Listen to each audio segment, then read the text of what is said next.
ओम शांति। आप सभी को नए साल की बहुत बहुत मुबारक। दुनिया वाले नए साल की मुबारक देते हैं और बाबा नवयुग की भी देता है और साथ साथ नवजीवन की भी देता है। हो गया ना नया जीवन। और क्या क्या नया हो गया हमारा? नया जीवन। नए जीवन में भी क्या क्या नया है?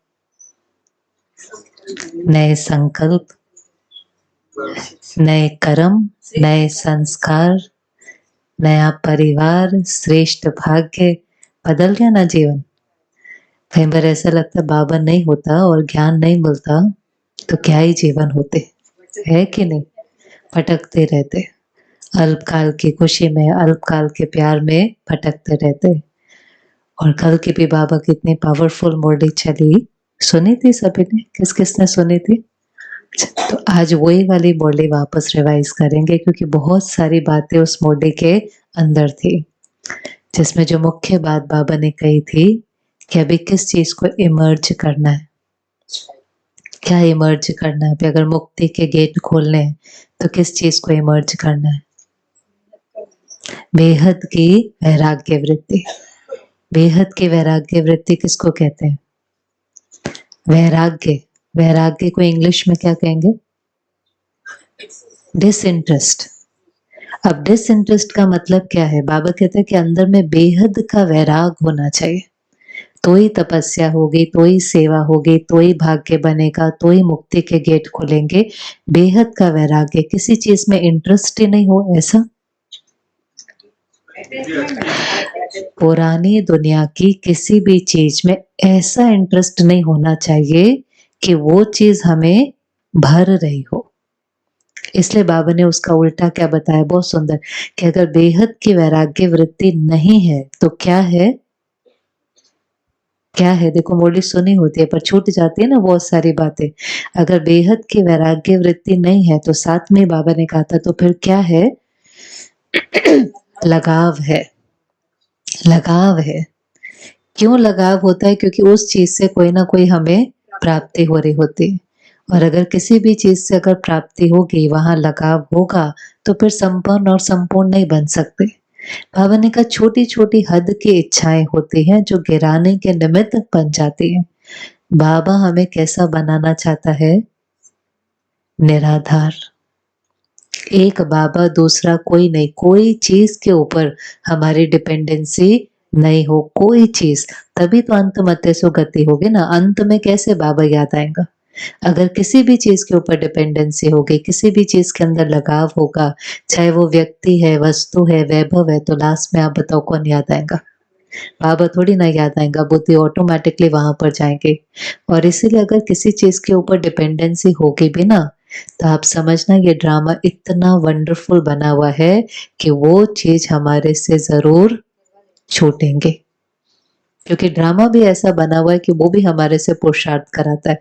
आप किसी चीज को बहुत पकड़ के रखेंगे, वो चीज जरूर छूटेंगे और तब हमें थोड़ा सा दुख भी होगा।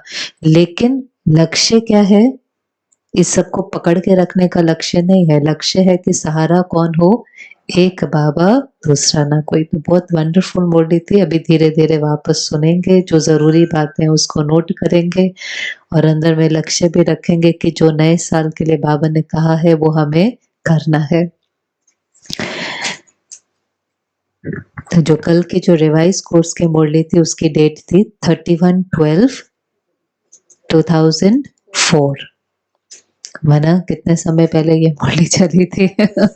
20 साल पहले ये मुरली चली थी। अच्छा, पहले तो मधुबन से थोड़ा सा इशारा आया है। प्राण प्यारे अव्यक्त मूर्त मात पिता बाप दादा के अति स्नेही, राइट हैंड रहम दिल, मास्टर दाता स्वरूप, निमित्त टीचर बहने तथा देश विदेश के सभी नवयुग की नई रचना ब्राह्मण कुलभूषण भाई बहने, ईश्वरीय मधुर याद के साथ नए वर्ष की पदम पदम गुणा बधाइयां स्वीकार करना जी। देखो, नए युग के रचयिता बाप दादा अपनी नई रचना को गोल्डन वर्ल्ड की सौगात देने आए हैं। आज हम पुराने युग में हैं, पुरानी ड्रेस में हैं और कल नए युग में और नई गोल्डन ड्रेस में होंगे। बाबा कैसे देखता है इसको? आज और कल, बस इतना सा फर्क है। आज यहाँ पर है, कल नई दुनिया में होंगे। मुझे याद है दादियां सुनाती थी कि उस समय साकार के दिनों में सत्य उनके लिए ऐसा था जैसे अगले शहर में जाना। कहते हैं हमें कोई बहुत दूर नहीं लगता था, जैसे बस पकड़ के एक शहर से दूसरे शहर में जाते हैं ना, ऐसे लगता था बस आज यहाँ है और कल नई दुनिया में होंगे। नवयुग की सभी को बहुत बहुत बधाई हो। अब तो समय आ गया है कि विश्व की सर्व आत्माओं को मुक्ति, जीवन मुक्ति का वर्षा दिलाने का। बाबा कहते हैं बच्चे, अब अपना रहम दिल, कल्याणकारी, हर आत्मा के प्रति मास्टर दाता स्वरूप इमर्ज करो। दुनिया में चारों ओर दुख अशांति बढ़ती जा रही है।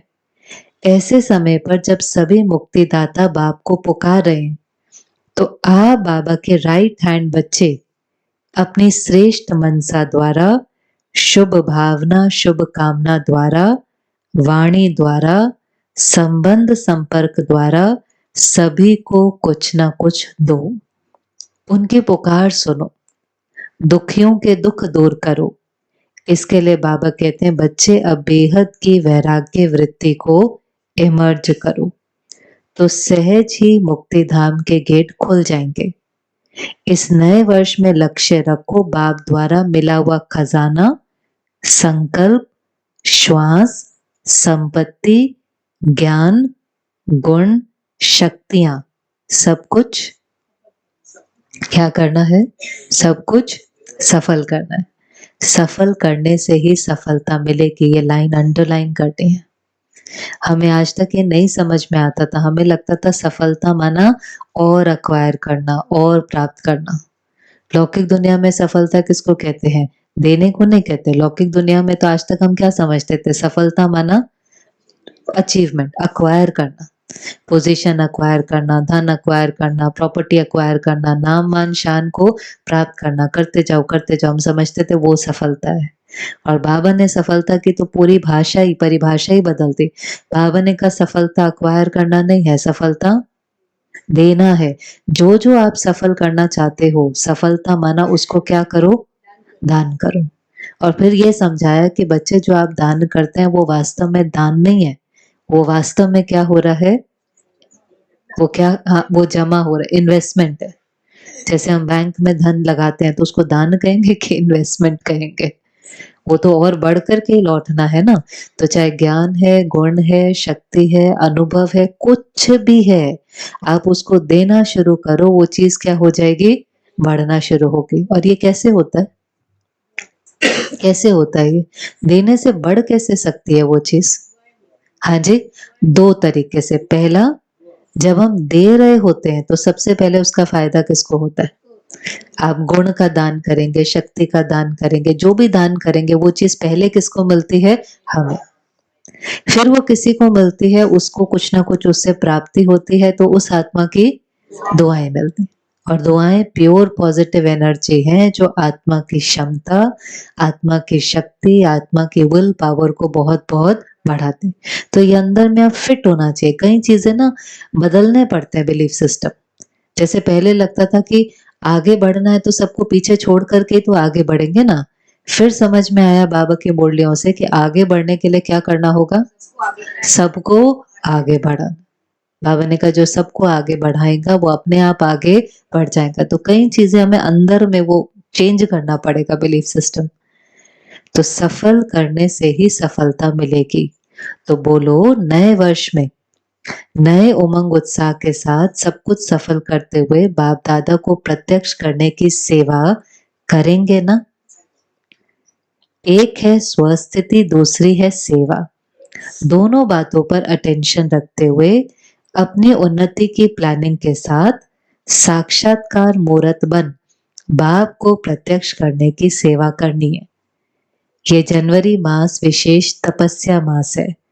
सभी मन और मुख का मौन रख अंतर्मुखी बन अव्यक्त वतन की सैर करेंगे।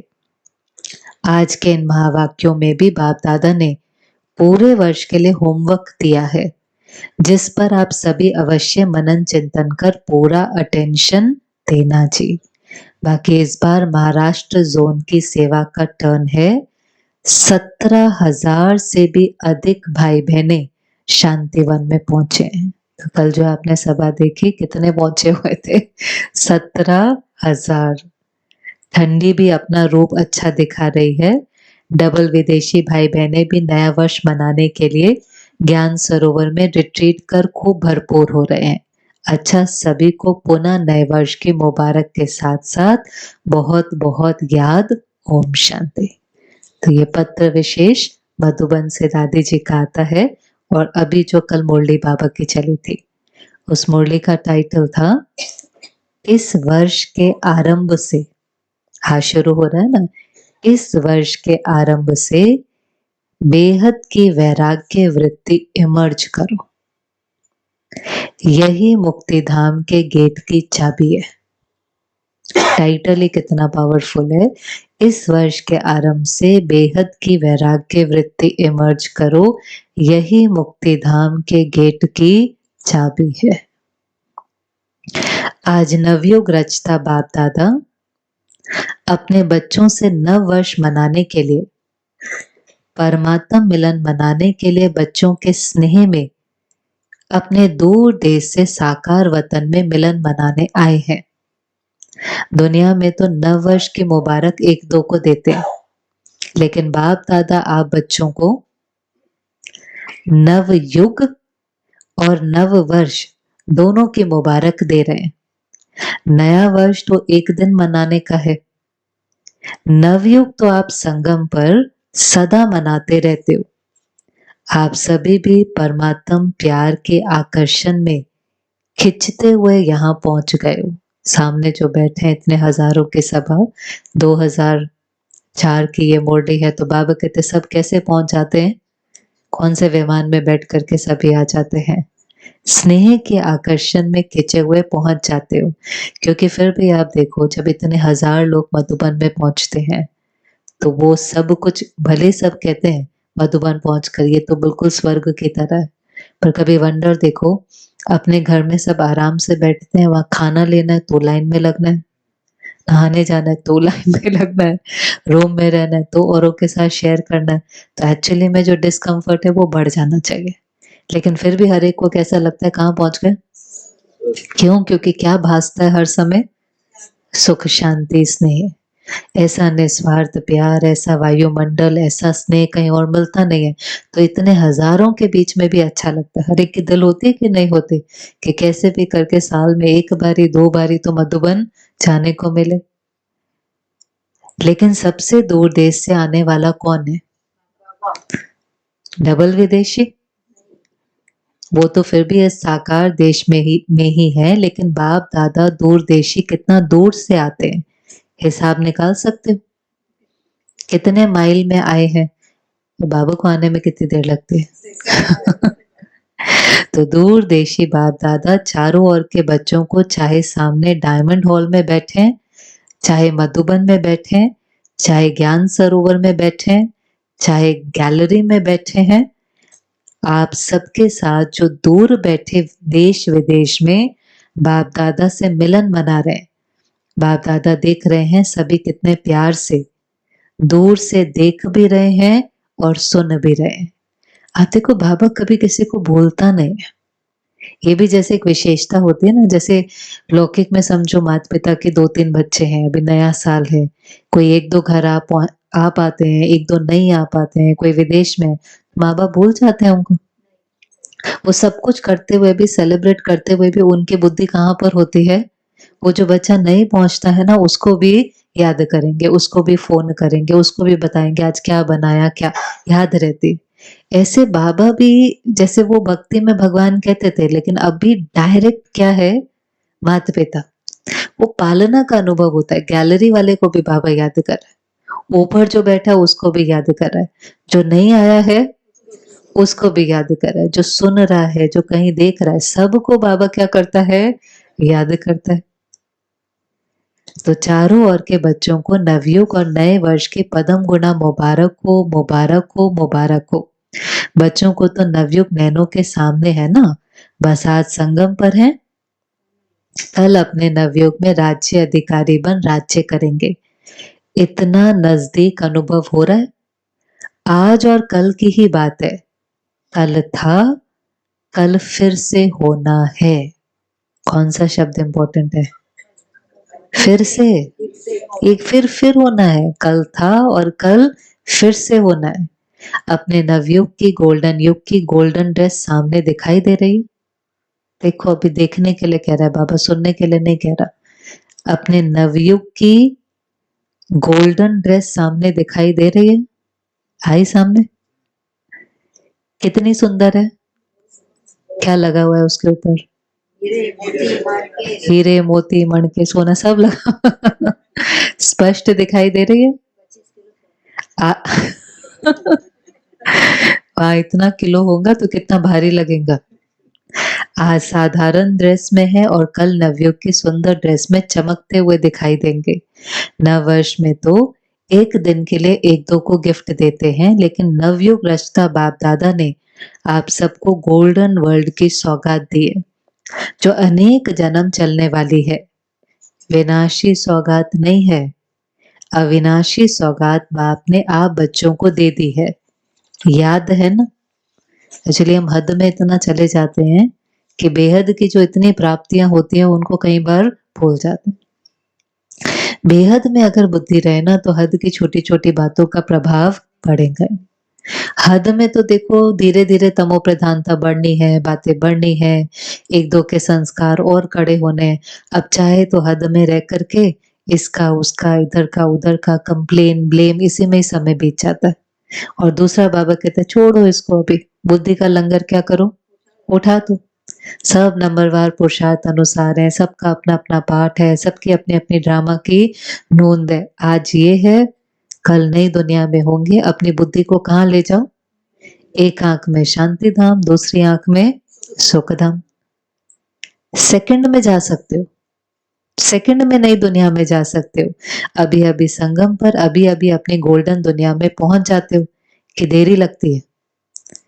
अपना राज्य स्मृति में आता है ना। आज के दिन को विदाई का दिन कहा जाता है और 12 बजे के बाद बधाई का दिन कहा जाएगा। अभी जैसे मुरली चलती है ना, पहले ऐसे नहीं चलती थी। अभी तो 6:30 बजे चली और कितने बजे पूरी हो गई? 7:45 8 तक। ये जिस समय ये मुरली चलती थी, बाबा आता ही कितने बजे था? 6 बजे के आसपास। और कल की अगर आप पूरी मुरली पढ़े ना तो उसमें बाबा ने लिखा भी हुआ है कि सीट लेनी होती थी सबको, हजारों लोग आते थे तो कितने बजे से हॉल के दरवाजे खुलते थे और बैठना शुरू कर देते थे। 2 बजे से लाइनें लग जाती थी, 3 साढ़े 3 दरवाजे खुलते थे, सब अपनी सीट ले लेते थे, पट्टी होता था उस समय। और 12 बजे तक मुरली चलती थी, 12 बजे तक। फिर वो घंटी ऐसे बजाते थे, उससे पता चल जाता था कि 12 बज गए। बस 12 जैसे ही बजते थे फिर वो गीत आदि बजना शुरू, और फिर बाबा फिर से नव वर्ष की जो है मुबारक दे करके फिर कहीं 1 डेढ़ 2 बजे तक बाबा जाता था। और हमने ये सब मिलन अटेंड किए हुए हैं क्योंकि ये 31st का है, तो 31st में आना होता था क्योंकि छुट्टियों के दिन होते थे ना, तो परिवार के साथ आना ही होता था। तो मैं कल भी सोच रही थी कि मैं उस हॉल में कहीं बैठी हुई हूँ पर मुझे कुछ याद नहीं है कोई बातें, कोई ज्ञान, कोई मुरली, कुछ याद नहीं है। लेकिन जो चीज याद रहती थी वो है वाइब्रेशन। आज भी वो 12 बजे का जो घंटी बजना, वो बाबा का मुबारकबाद देना, उस समय वो जो गीत बजना, वो उस आयु में भी जो वाइब्रेशन की छाप है ना वो दिल के अंदर बैठ जाती। उस समय वो गीत खास बजता था, बाबा आपने कमाल कर दिया, हमारा सारा जीवन बदल दिया, ऐसे ऐसे। पर हम छोटे बच्चे होते थे ना तो भी वो गीत, वो वाइब्रेशन छप जाता है। इसलिए बाबा कहता है सुना हुआ याद नहीं रहता, लेकिन वाइब्रेशन की छाप दिल में बैठ जाती है। बच्चे के भी बैठ जाती है क्योंकि वाइब्रेशन तो सुख का होता है ना, वो तो हर एक के दिल में बैठ जाती। तो बाबा कहते हैं आज के दिन को विदाई का दिन कहा जाता है और 12 बजे के बाद बधाई का दिन कहा जाएगा। तो विदाई के दिन वर्ष की विदाई के साथ साथ आप सबने वर्ष के साथ और किसको विदाई दी? चेक किया? सदा के लिए विदाई दी व थोड़े समय के लिए विदाई दी। बाप दादा ने पहले भी कहा है कि समय की रफ्तार तीव्र गति से जा रही है। तो सारे वर्ष के रिजल्ट में चेक किया, क्या मेरे पुरुषार्थ की रफ्तार तीव्र रही या कब कैसे रही? दुनिया की हालतों को तो देखते हुए अब अपने विशेष 2 स्वरूपों को इमर्ज करो।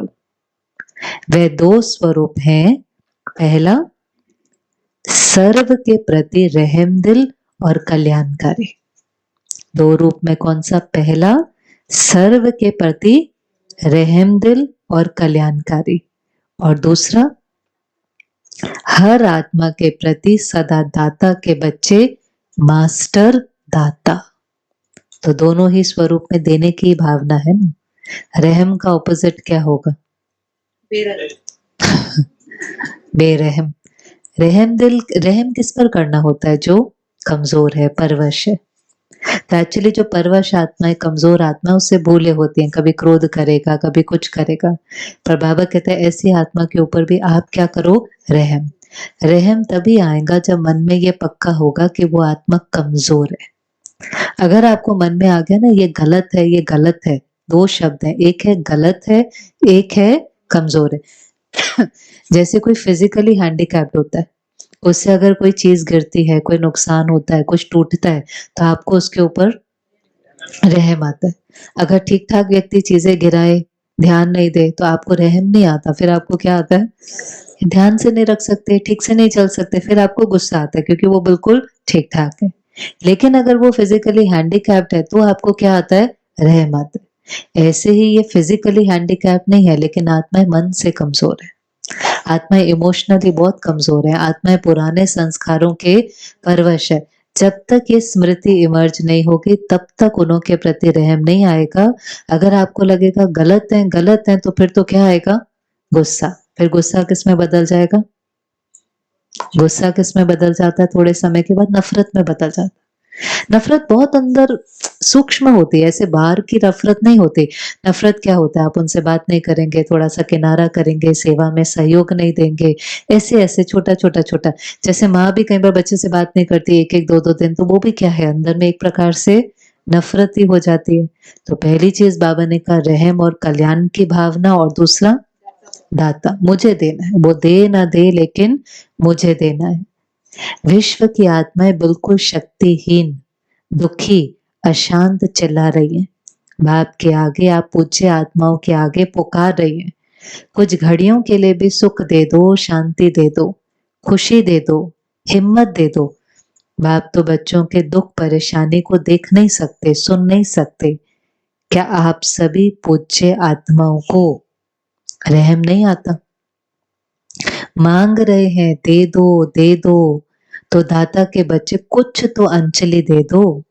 बाप भी आप बच्चों का साथी बना के, बाप भी आप बच्चों को साथी बना के, मास्टर दाता बना के, अपने राइट हैंड बना के यही इशारा देते हैं, इतनी विश्व की आत्माएं सभी को मुक्ति दिलानी है।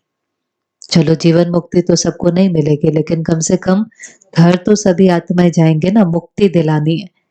तो हे दाता के बच्चे, अपने श्रेष्ठ संकल्प द्वारा, मनसा शक्ति द्वारा, चाहे वाणी द्वारा, चाहे संबंध संपर्क द्वारा, चाहे शुभ भावना शुभ कामना द्वारा, चाहे वाइब्रेशन वायुमंडल द्वारा, किसी भी युक्ति से मुक्ति दिलाओ। वरना भी अंदर में ये पक्का करना है कि हमें क्या करना है, पहले तो देना है।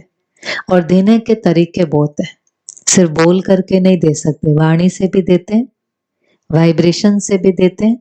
वाइब्रेशन भी देना थोड़ी ना होता है, जो आपकी स्थिति है वो आपका वाइब्रेशन है। आप खुश हैं, आपका वो वाइब्रेशन है। आप पावरफुल हैं, आपका वो वाइब्रेशन है। आप बहुत दूर भी हो सकते हैं, आप एक देश में हो सकते हैं, कोई दूसरे देश में हो सकता है। आप एक सिटी में हो सकते हैं, कोई दूसरी सिटी में हो सकता है। कोई फोन करता है बहुत परेशान होकर, लेकिन आपकी स्थिति बहुत श्रेष्ठ है, तो आप उस आत्मा को भी क्या कर लेंगे? उस आत्मा को भी क्या कर लेंगे? अपनी बातों से ही उसको ऊपर उठा देंगे, अपने वाइब्रेशन से ही उसको ऊपर उठा देंगे। हमें कई बार लगता है हम इतनी दूर है, हम क्या कर सकते हैं? इसमें दूरी से कुछ नहीं होता। अपनी मनसा से, अपने वाइब्रेशन से, अपने वायुमंडल से, अपनी वाणी से कुछ ना कुछ आत्माओं को देना है। शुभ भावना, शुभ कामना द्वारा, चाहे वाइब्रेशन वायुमंडल द्वारा, किसी भी युक्ति से मुक्ति दिलाओ। चिल्ला रहे हैं मुक्ति दो। बाप दादा अपने राइट हैंड्स को कहते हैं अब तो रहम करो, अभी तक हिसाब निकालो। चाहे मेगा प्रोग्राम किया है, चाहे कॉन्फ्रेंस की है, चाहे भारत में या विदेश में सेंटर्स भी खोले, लेकिन टोटल विश्व की आत्माओं की संख्या के हिसाब से कितनी परसेंटेज में आत्माओं को मुक्ति का रास्ता बताया है? सिर्फ भारत कल्याणकारी हो या विदेश में भी जो 5 खंड है, तो जहां जहां सेवा केंद्र खोले वहां के कल्याणकारी हो या विश्व कल्याणकारी हो, बोलो। तो विश्व तक तो सारा आवाज नहीं पहुंचेगा, प्रकृति तक आवाज पहुंचेगा कि वाइब्रेशन पहुंचेगा? इसलिए फिर बाबा कहते हैं ना, सर्वश्रेष्ठ सेवा कौन सी है? मनसा सेवा। आखिर वाणी की भी एक लिमिट आ जाती है, वाणी भी कहीं तक पहुंचेंगे ना, लेकिन वाइब्रेशन फिर प्रकृति तक भी पहुंचता है।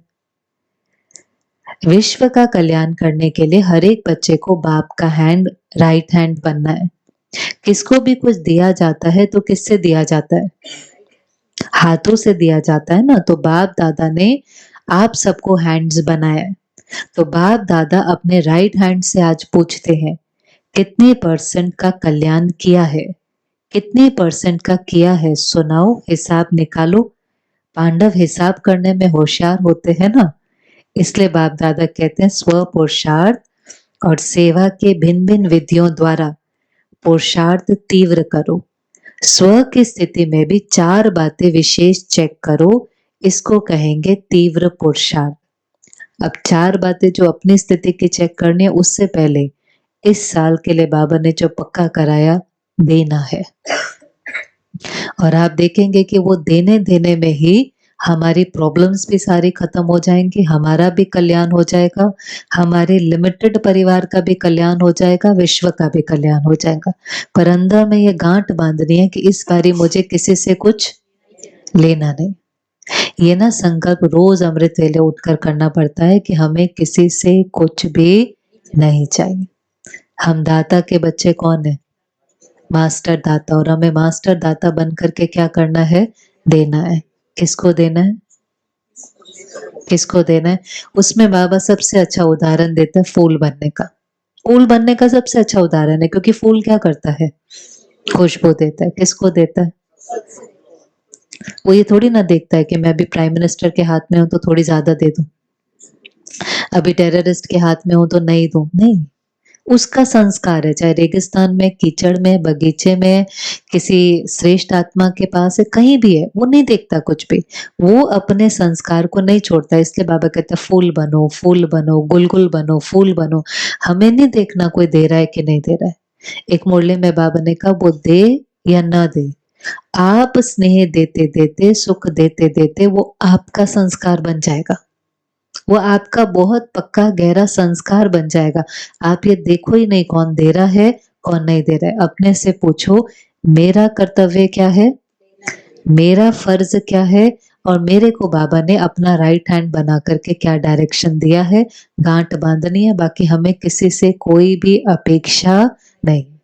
वो नहीं दे रहा है क्योंकि उसके पास नहीं है, हम देते जाएंगे, हम भी भरपूर हो जाएंगे, वो भी हो जाएगा। ऐसी तो है ना, जैसे जिसके पास धन होगा वही तो देगा ना, वो देता जाता है। धन का दान किया है ना सभी ने, जिसने धन का दान किया है कम होता है कि बढ़ता है उसका? जिसको दान करेंगे उसका भी बढ़ेगा, दान करने वाले का भी बढ़ेगा। ऐसे हर चीज में है, दान करते जाएंगे आपका भी बढ़ेगा, सामने वाले का भी बढ़ेगा। अभी तक हिसाब निकालो। फिर बाबा ने कहा विशेष चेक करो 4 बातें। याद है कौन सी 4 बातें थी? कौन कौन सी 4 बातें थी? निमित्त, निर्माण, निर्माण और निर्वाण।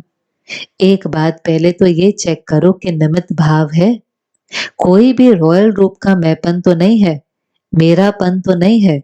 साधारण लोगों का मैं और मेरा भी साधारण है, मोटा है, लेकिन ब्राह्मण जीवन का मेरा और मैंपन सूक्ष्म और रॉयल है। उसकी भाषा मालूम है क्या है?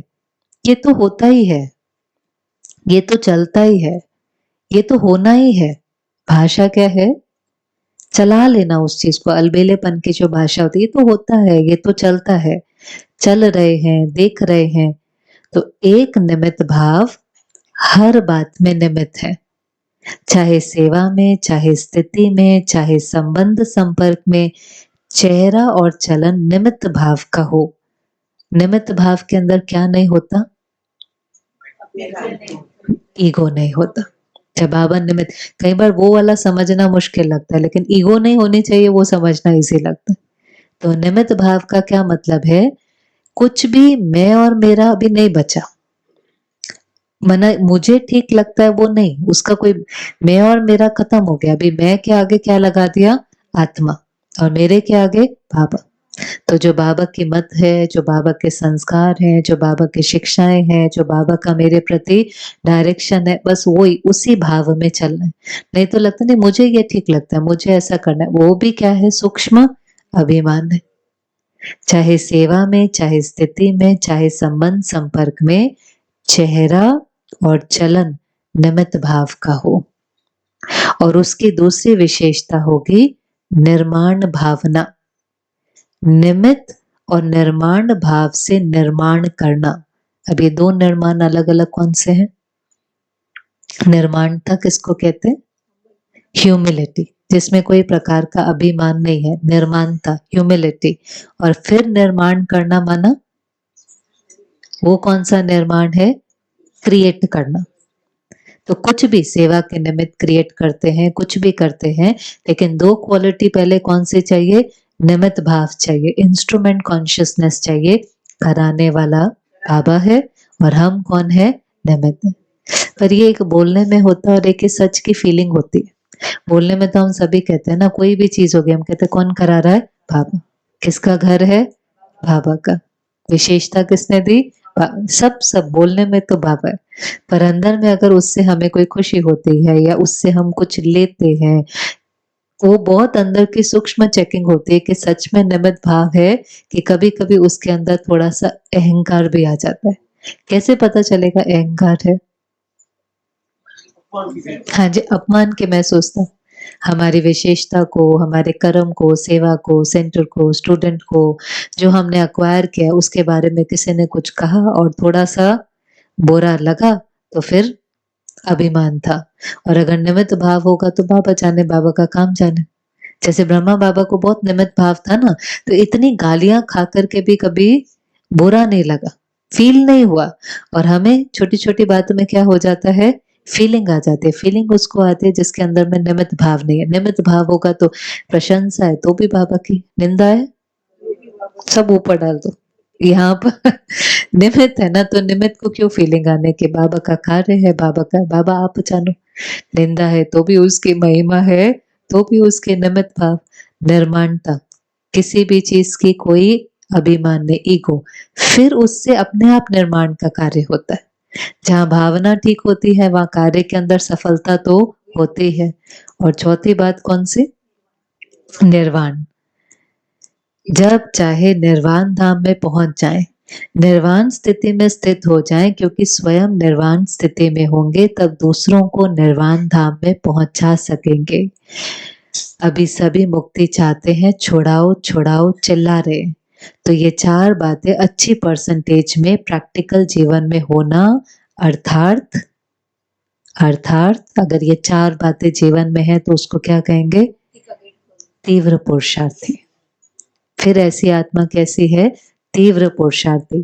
तब बाप दादा कहेंगे वाह वाह बच्चे वाह। आप भी कहेंगे वाह बाबा वाह, वाह ड्रामा वाह, वाह पुरुषार्थ वाह।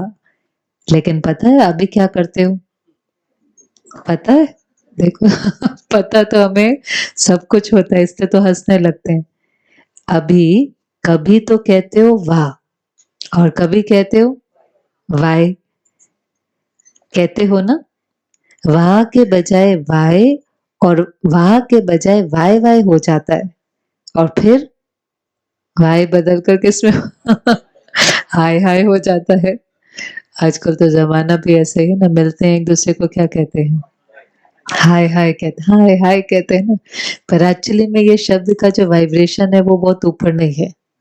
हर शब्द की एक एनर्जी होती है, हर शब्द का एक वाइब्रेशन होता है। आपको भी क्या अच्छा लगता है? वाह-वाह अच्छा लगता है या वाय अच्छा लगता है? वाय माना वाय वाय इंग्लिश का शब्द है ना, उसको हिंदी में क्या कहेंगे? क्यों? वरना वाह-वाह कहने के बजाय फिर क्यों में च इसने ऐसे क्यों बोला? मेरे साथ ऐसा क्यों हुआ? इतनी बड़ी बात क्यों आई? ऐसे तो नहीं होना चाहिए था। भगवान ने मेरे साथ ऐसा क्यों किया? तो किस में चले गए? प्रश्नों में, और जो प्रश्न में चला जाता है उसकी क्या खत्म हो जाती है? प्रसन्नता। बाबा कहते हैं ना, प्रसन्नचित्त होंगे तो कभी भी प्रसन्नचित्त नहीं हो सकते। तो कभी वाय-वाय तो नहीं करते हो? बोलो, कभी? बाबा दिन में 1 आध बार तो हो ही जाता है। गलती से आ जाता है। देखो ब्लेम भी नहीं करता, बाबा की लैंग्वेज देखो कितना प्यार से ना, हमें ब्लेम नहीं करता है कि आप ऐसा करते हो। गलती से आ जाता है। वाह, वाह कितना अच्छा लगता है। हाँ, बोलो वाह, वाह, वाह। चलो बोल ही लेते हैं एक बारी। वाह, वाह, वाह। बोलने से भी एनर्जी तो चेंज होती। तो इस वर्ष में कुछ करके दिखाना, सिर्फ हाथ नहीं उठाना। हाथ उठाना बहुत सहज है, मन का हाथ उठाना क्योंकि बहुत काम रहा हुआ है। बाप दादा तो नजर करते हैं विश्व की आत्माओं के ऊपर, तो बहुत तरस पड़ता है। अब प्रकृति भी तंग हो गई है, प्रकृति खुद तंग हो गई है ना, तो क्या करे? फिर प्रकृति आत्माओं को तंग करती है। तो ये भी समझ लेने का कि अगर कोई दुख दे रहा है, माना वो खुद दुखी है, चाहे वो प्रकृति है या व्यक्ति है, वो ही दुख दे सकता है जो अंदर में दुखी है। प्रकृति भी तंग हो गई है तो फिर तंग करती है। तो बाप और बच्चों को देख करके तरस आता है। आप सबको तरस नहीं आता? बार-बार बाबा पूछता है, आपको तरस नहीं आता है? वो भी मुझे तो फिर वही किस्सा बार-बार याद आ जाता ना, चक्रधारी बहन का जो था कि साकार के दिन थे और सुबह के समय बाबा को गुड मॉर्निंग करने के लिए चक्रधारी दीदी गए। तो वो सुनाते हैं कि बाबा ने उनको देख कर के पूछा, बच्चे आपको रात को ठीक से नींद आई? तो उन दिनों में इतनी सब व्यवस्था और फैसिलिटीज नहीं होती थी, मच्छर बहुत होते थे। तो उनको लगा बाबा इसलिए पूछ रहा होगा, तो कहा नहीं बाबा, नींद आई, ठीक से आई। बाबा ने फिर पूछा कि बच्चे आपको आई ना, अच्छे से नींद आई? तो कहा नहीं बाबा, बहुत अच्छे से नींद आई। नींद आई ये भी नहीं बोला, क्या बोला? बहुत अच्छे से आई। फिर बाबा ने कहा बच्ची, बाबा को तो सारी रात नींद नहीं आई। अब बेचारे को संकल्प चलने लगा कि मुझे तो बहुत अच्छे से नींद आई और बाबा को तो नींद ही नहीं आई। तो बाबा ने कहा बाबा को तो सारी रात दुखी आत्माओं की, दर्द वाली आत्माओं की बहुत आवाज सुनाई देती थी और बाबा को ऐसे दुखियों के ऊपर बहुत रहम आता था। बच्चे आपको उन्हों की आवाज नहीं सुनाई देती? और सच में कई बार अगर हम अपने को चेक करें तो हम अपने हद में, अपनी प्रॉब्लम्स में, अपनी बातों में इतने उलझ जाते हैं, इतनी छोटी-छोटी बातों में उलझ जाते हैं कि जिस बेहद के कार्य के लिए बाबा ने हमको राइट हैंड बनाया है, चुना है, वो एकदम किनारे हो जाता है।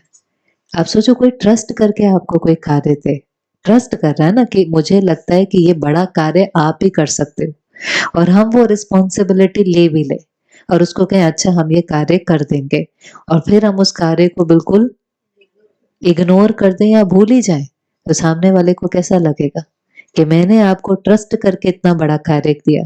बाबा ने हम पर विश्वास रखकर हमें बेहद के विश्व कल्याण की सेवाओं के निमित्त बनाया और हम फिर किसमें उलझ जाते हैं?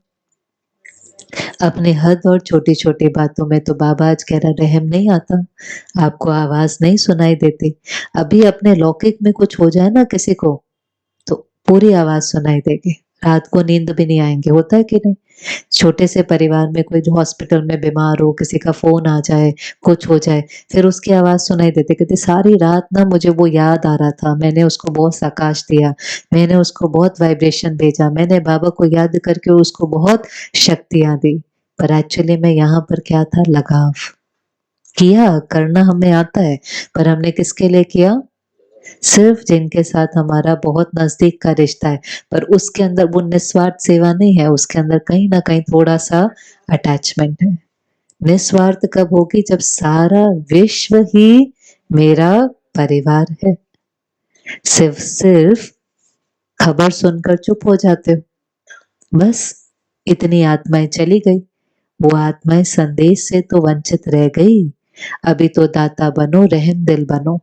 ये तब होगा, रहम तब आएगा जब इस वर्ष के आरंभ से अपने में बेहद की वैराग्य वृत्ति इमर्ज करो। रहम कब आएगा? आप देखो, रहम का कनेक्शन किससे है? सब रहम दिल बनना चाहते हैं, पर रहम का कनेक्शन किससे है? ये लाइन बिल्कुल बहुत टच करने वाली बात है। बाबा विधि बताता है कि बच्चे, जब तक आपको बेहद का वैराग्य नहीं आएगा, आपकी बुद्धि छोटी छोटी चीजों में, छोटी छोटी प्राप्ति में, हद में, आसक्ति में, आकर्षण में यहीं फंसी रहेंगी, तब तक आप रहम दिल नहीं बन सकते। अभी बेहद की वैराग्य वृत्ति इमर्ज करो। बाबा को बेहद अक्षर बहुत अच्छा लगता है। ये अक्षर आपने पहले कभी सुना था क्या ज्ञान में आने से पहले? बेहद और हद यहाँ सुनते हैं। बेहद का ज्ञान, बेहद का बाप, बेहद का वैराग्य, बेहद की तपस्या, बेहद की सेवा, बेहद की प्राप्ति, सब कुछ कैसा? बेहद। सब कुछ बेहद का। हद का, हद माना लिमिटेड, बेहद माना अनलिमिटेड। प्राप्ति कैसी चाहिए हमें? अनलिमिटेड। तो वैराग भी कैसा? तपस्या भी कैसी? और सेवा भी कैसी? अनलिमिटेड। ये देह की, देहभान की स्मृति, ये भी बेहद के वैराग्य की कमी है। बस अपनी देह के बारे में सोचते रहना, देहभान में रहना, अपने देहधारियों के बारे में सोचना, ये भी बाबा ने कहा वैराग्य की कमी है। छोटी छोटी हद की बातें स्थिति को डगमग करती हैं। करती हैं? किसको छोटी छोटी बातें डगमग करती हैं? करती है ना? कारण बेहद की वैराग्य वृत्ति कम है, लगाव है।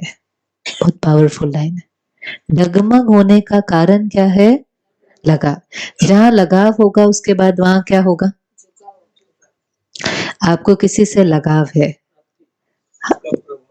हाँ, उसका प्रभाव पड़ेगा। कैसे? जहां लगाव होता है ना, वहां पर एक्सपेक्टेशन होती है। जहां अटैचमेंट होगी वहां पर आपको, चाहे वो बच्चा है, चाहे वो व्यक्ति है, अटैचमेंट है ना, तो वहां से आपको कुछ चाहिए, अपेक्षा होगी। और जब वो एक्सपेक्टेशन पूरी नहीं होगी तो दुख होगा। बेहद की वैराग्य वृत्ति कम है क्योंकि लगाव है। वैराग्य नहीं है, लगाव है। वैराग्य डिसइंटरेस्ट नहीं। एक एक ठीक है, बाबा भी कुछ छोड़ने के लिए नहीं कह रहा है।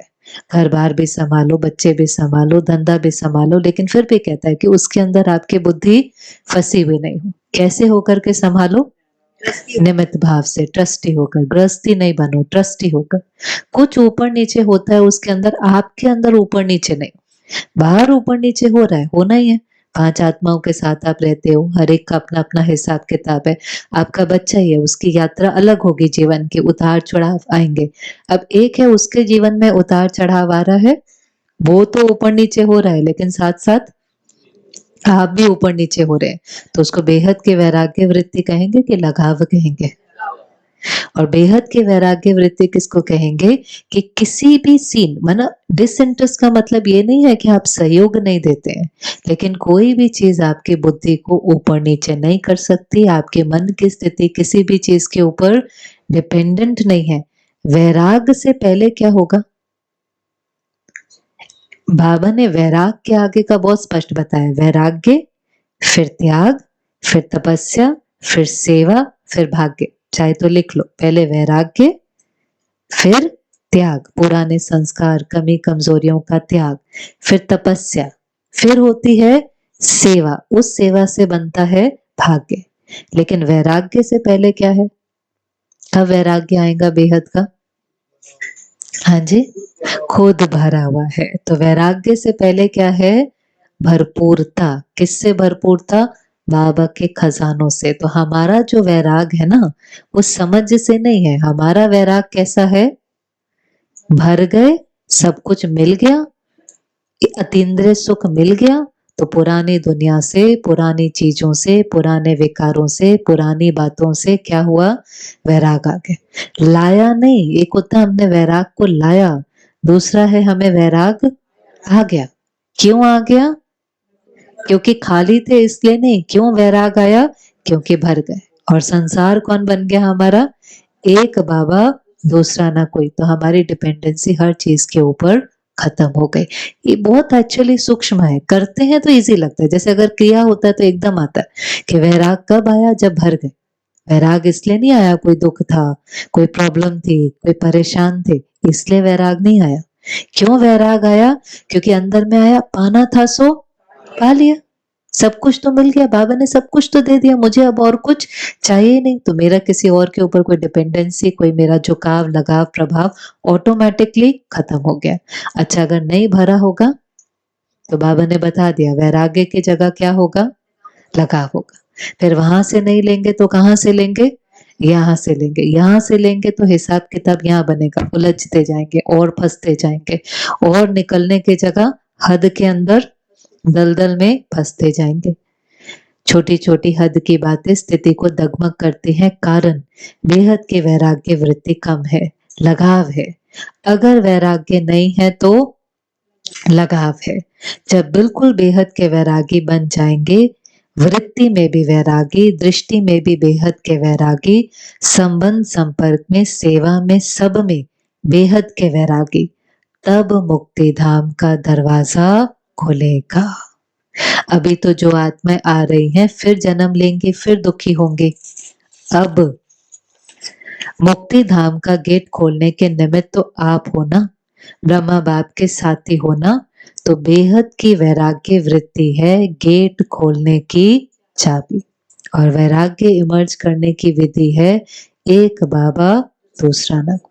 खजानों से अपने को भरते जाएं, डिसइंटरेस्ट अपने आप आएगा। इसमें समय लगता है, थोड़ा समय लगता है। जैसे वो हीरे मिलते हैं तो पत्थर छूट जाते हैं कि छोड़ने पड़ते हैं? बच्चे को आप एक ज्यादा अच्छा खिलौना दो तो वो पहले वाला अपने आप छोड़ता है कि उसे खींचना पड़ता है? उसको वो पहले वाले खिलौने के प्रति क्या आ जाता है? उसका इंटरेस्ट खत्म। चाहे आपने कल भी ला करके दिया हो, लेकिन आज अगर आपने उसको नया खिलौना दिया, सारा इंटरेस्ट किस में चला जाता है? नए खिलौने में। और पुराने खिलौने से मन उठ जाता है, इंटरेस्ट खत्म। ये ऐसे है, नई बेहतर चीज मिल गई, पुराने से इंटरेस्ट खत्म हो गया। ब्रह्मा बाप भी इंतजार कर रहे हैं, एडवांस पार्टी भी इंतजार कर रही है, प्रकृति भी इंतजार कर रही है, तंग हो गई है बहुत। माया भी अपने दिन गिनती कर रही है। अभी बोलो, हे मास्टर सर्वशक्तिवान, बोलो क्या करना है? बोलो, अभी बाबा ने सब सुना दिया, अभी आप बोलो क्या करना है? इस वर्ष में कोई नवीनता तो करेंगे ना? नववर्ष कहते हो तो नवीनता तो करेंगे ना? अभी बेहद के वैराग्य की मुक्ति धाम जाने की चाबी तैयार करो। आप सभी को भी तो पहले मुक्ति धाम जाना है ना? ब्रह्मा बाबा से वायदा किया है, साथ चलेंगे, साथ आएंगे, साथ में राज्य करेंगे, और साथ में राज्य के बाद क्या होगा द्वापर में? साथ में भक्ति करेंगे। भक्ति भी तो साथ में करेंगे ना? करेंगे कि नहीं करेंगे? सोमनाथ का मंदिर किसने बनाया है? ब्रह्मा बाबा ने बनाया। बाबा कई बार सुनाता है, फिर बाबा हमें इनविटेशन देगा मंदिर में आने का, तो जाएंगे कि नहीं जाएंगे देखने के लिए? तो भक्ति भी क्या करेंगे? साथ साथ करेंगे। तो अभी तैयारी करो, इस वर्ष में करेंगे कि दूसरा वर्ष चाहिए? जो समझते हैं इस वर्ष में अटेंशन प्लीज, बार बार करेंगे, वो हाथ उठाओ। देखो तो किसी ने भी नहीं उठाया। बाबा तो अपने स्मार्ट टीवी में देख रहा होगा ना ऊपर से। फिर तो एडवांस पार्टी आपको बहुत मुबारक देगी, वह भी थक गए हैं। अच्छा, बाप दादा खुश है जो बाप दादा ने डायमंड हॉल बनवाया है, उसको सफल कर रहे हैं, इसीलिए सफलता भव। एक्चुअली ये भी वंडर था जब डायमंड हॉल बना, क्योंकि बाबा इतना आगे का विजन दे देता ना। अभी आप देखो हॉल कैसे बने, पहले हिस्ट्री हॉल था जब बाबा आता था, पहले तो बाबा के कमरे में ही चलता था। फिर हिस्ट्री हॉल में कितने बैठ सकते थे? पांडव भवन में जो हिस्ट्री हॉल है, कितने बैठ सकते हैं उसके अंदर? टाइट टाइट होकर के भी 200 जने। फिर उसके बाद मेडिटेशन हॉल बना जो पांडव भवन के अंदर है, ठीक है? मेडिटेशन हॉल सीढ़ी चढ़कर जो ऊपर है, तो उसमें कितने बैठ सकते हैं? हाँ, टाइट होकर के 500 1000 जितने, उससे भी कम ही होते होंगे। फिर उसके बाद कौन सा हॉल बना? ओम शांति भवन जो पांडव भवन के सामने, तो उसके अंदर अब आप देखो 200 के बाद 500, 500 के बाद सीधा जो हॉल बाबा ने बनवाया वो 5000 का। अब 500 के बाद आपको लगता है ना 5000 कहाँ से आएंगे, पर जब वो हॉल बना तो वो भी छोटा बन पड़ने लगा। और फिर बाबा ने जो हॉल बनवाया डायमंड हॉल, बनता तो बाबा के इशारों से ही है। अब 5000 के बाद सीधा कितना, 25,000। तो बनाते समय ऐसा लगता आएंगे कहाँ से, इतने कहाँ से आएंगे, पर वो पूरा हॉल क्या है, भरा हुआ था। तो बाबा ने कहा देखो सफल कर रहे हो, सफलता भाव हर सेकंड को, हर संकल्प को, हर बोल को, हर कदम को, हर वस्तु को सफल करो और सफल कराओ। 12 बजे के बाद इस नए वर्ष में बाप दादा की तरफ से पहला वरदान अपने को देना, सफलता भव। संकल्प भी असफल नहीं हो, क्योंकि आपका एक शुभ संकल्प विश्व का कल्याण करने वाला है, इतना अमूल्य है। एक एक सेकंड विश्व कल्याण का आधार है, इसलिए सफल करो और सफलता मूर्त बनो। बस ये चेक करो सेकंड जो बीता, संकल्प जो चला, सफल हुआ। तो सभी आज मेजॉरिटी पट पर बैठे हैं। यहाँ तो कोई नहीं बैठा, लेकिन वहां पर सब पट पर बैठे। अपने राज्य में ये नहीं होगा, लेकिन वहां ना बाप आएगा ना आप आएंगे। हम नहीं आएंगे राज्य में, आएंगे कि नहीं आएंगे, आएंगे, लेकिन स्टूडेंट रूप में नहीं आएंगे। फिर तो किस रूप में आएंगे, राज्य अधिकारी के रूप में आएंगे। ना वहां कोई मुरली चलाने वाला होगा, ना कोई मुरली सुनने वाला होगा। अभी मजा ले लो, पट में नहीं बैठे हो, लेकिन बाप दादा के दिल तख्त पर बैठे हो। खुश करना तो कोई बाबा से सीख। सारी थकान सारा, अगर कोई बैठा भी होगा 2 बजे से, बेचारे के पैर भी दर्द हो रहे होंगे, लेकिन बाबा की एक लाइन सुन करके उसकी सारी थकान दूर। बच्चे पट पर नहीं बैठे हो, कहाँ बैठे हो, बाबा के दिल तख्त पर। दृश्य बहुत अच्छा लग रहा है, सब बिंदु होकर बैठे हैं। सर्दी लग रही है क्योंकि दिसंबर का मास है, सर्दी भाग गई ना। अच्छा, अभी अभी 1 सेकंड में बिंदु बन, बाबा ने फिर ड्रिल कराई। अभी अभी 1 सेकंड में बिंदु बन, बिंदु बाप को याद करो, और जो भी कोई बातें हैं उसको बिंदु लगा दो। बीती सो बिंदी, पास्ट इज पास्ट। अभी अभी करें, अभी सभी सभी, अभी अभी 1 सेकंड में बिंदु बन, बिंदु बाप को याद करो, और जो भी कोई बातें हैं उसको बिंदु लगाओ, फुल स्टॉप लगाओ। बीती सो बिंदु लगा सकते हो। बस 1 सेकंड में मैं बाबा का, बाबा मेरा। अच्छा, फिर सेवा का टर्न किसका था, महाराष्ट्र का। अच्छा, हर जोन का सेवा का गोल्डन चांस मिलता है। इन 15-20 दिनों में सच्चे ब्राह्मणों की सेवा कर अपने पुण्य की कोठियां भर देते हैं, क्योंकि अच्छी सेवा करते हैं तो सबके दिल से क्या निकलता है, दुआएं। और वो दुआएं किस रूप में निकलती हैं, बहुत अच्छा, बहुत अच्छा, बहुत अच्छा। तो ये दुआएं पुण्य के खाते में जमा हो जाती हैं। तो किसी को भी पुण्य का खाता जमा करना है, सहज है। योग बल से तो होता ही है, लेकिन ये कर्म करते भी अगर पुण्य का खाता जमा करना है, अब फिर ये लाइन अंडरलाइन करना, तो कर्म योगी स्थिति में यज्ञ सेवा करो, तो आपका खाता भरपूर होता जाएगा। अगर किसी को बहुत बोझ महसूस होता है, किसी को भारी लगता है, किसी का बहुत, ये बहुत सहज विधि है। उन दिनों में भी जब बहुत किसी का मन परेशान होता था ना और उसका योग नहीं लगता था, तो मम्मा कहती थी यज्ञ सेवा करो। यज्ञ सेवा बहुत श्रेष्ठ कर्म है, पुण्य का कर्म है। कोई भी यज्ञ सेवा ले लो, मांग करके भी यज्ञ सेवा ले लो, और वो यज्ञ सेवा अगर आपने कौन सी स्थिति में करी, योग की स्थिति में, कर्म कर रहे हैं लेकिन योग में किया, तो बाबा ने कहा इससे बहुत पुण्य का खाता जमा हो जाएगा। ऐसी ऐसी बातें पकड़ लेनी होती, आधे घंटे की सेवा अपनी बांध लेनी होती है, और आप देखेंगे बहुत कम समय में वो जो पाप का कोई बोझ होगा ना, वो क्या होता है, कट जाता है। फिर योग भी लगना शुरू हो जाता है। कभी कभी बोझ के साथ योग भी नहीं लगता है।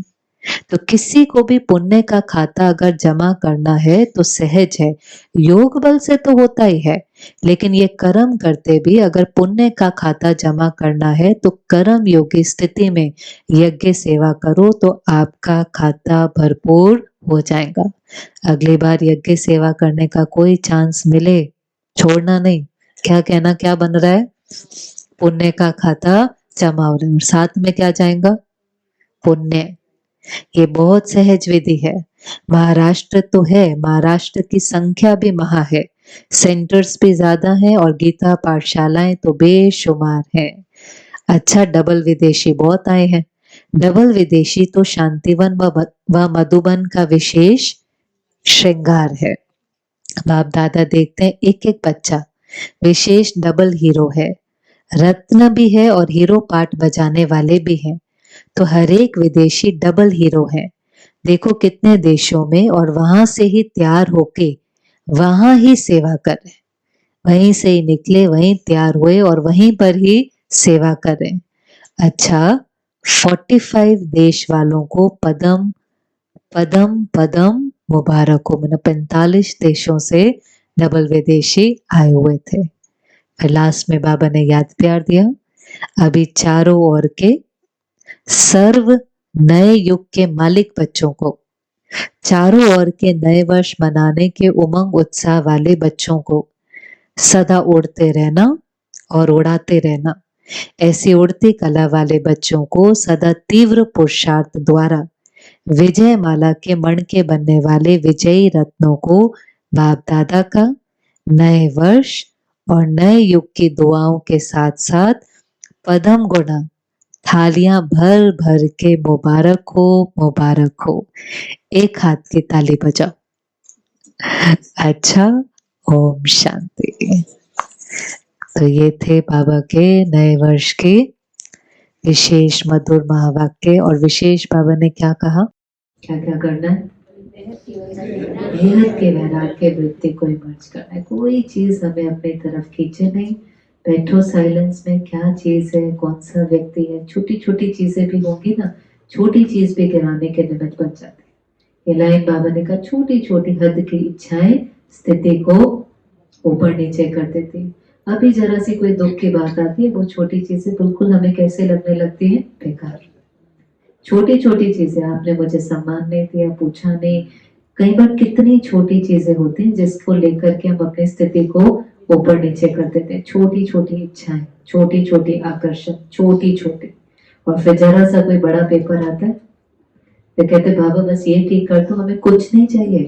पता है कि नहीं, हमें कुछ नहीं चाहिए, हम पट पर भी सो जाएंगे, हमें खाने को 2 रोटी में, बस बाबा आप इस विघ्न से क्या करो, निकाल दो, बस इस विघ्न से एक बार निकाल दो। फिर वो विघ्न पूरा हो जाता है। नहीं, थोड़ा समय तो बाबा आपका बहुत शुक्रिया शुक्रिया शुक्रिया शुक्रिया, थोड़े समय के बाद फिर ये चाहिए, फिर वो चाहिए, फिर ये चाहिए। अभी चाहिए चाहिए के गीत पूरे, कुछ नहीं चाहिए। क्या चाहिए? कुछ नहीं चाहिए। नवयुगी बाबा ने दे दिया। तो ये एक जन्म चाहिए नहीं, लेकिन ये एक जन्म क्या करना है? देना है, देना है, देना है। ओम शांति।